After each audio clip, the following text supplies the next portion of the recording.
All right, so today we're going to look at a trade that we scalped about 1.45 out of it. So we're at the moment we're just gathering data on what trades are working, what's the maximum risk to reward that we should be looking to get out.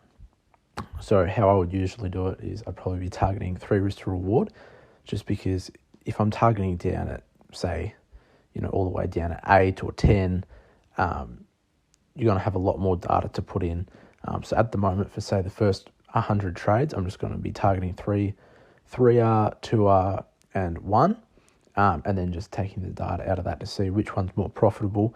And then at the end, I'll fine tune, and then we'll go again. Okay, so on this one, we're looking at the 15-minute time frame. If you look down here, we're just stepping down. Get the pullback, step down. So I'll just mark these out so you guys can see. Got a breaker structure there. We come down. We don't quite get a breaker structure here. Or on the 15-minute, we do. It's ever so slight, you can't see it, but there is a slight breaker structure there. We get a nice pullback, and then bang. We get the breaker structure.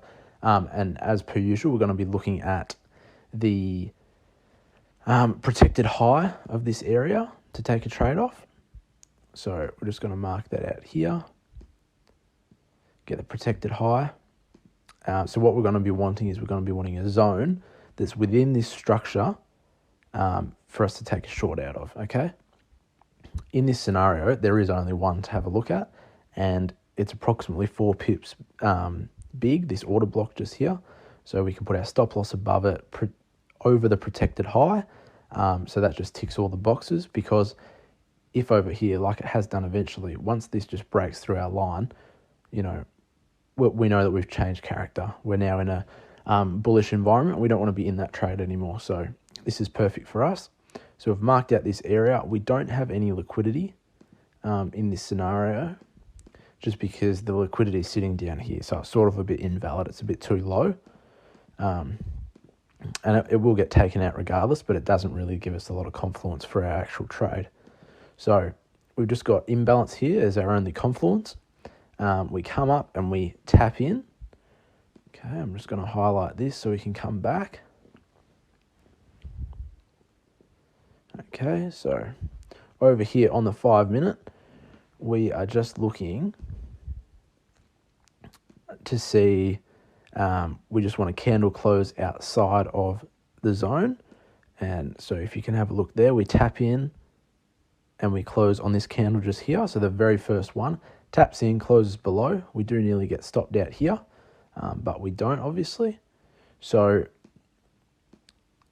how it works here, we've got no structure within the 3R. So what we're going to do, we're going to set to break even at 1 risk to reward, which happened just here. So just here, we're set to break even. Obviously, it doesn't go much further. It goes to 1.45 before reverting back and stopping us out for break even.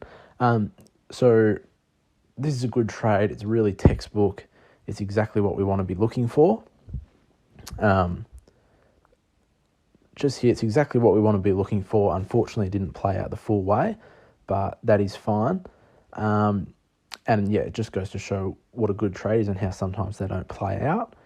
And then what I'm going to do here, I'm going to go to my data that I'm putting into my Notion spreadsheet.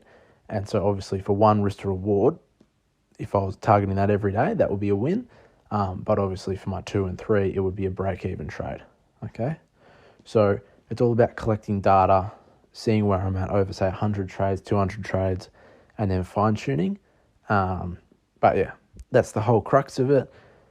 Let me know if you've got any questions, and I hope you enjoyed it. I'll see you guys tomorrow with hopefully another video.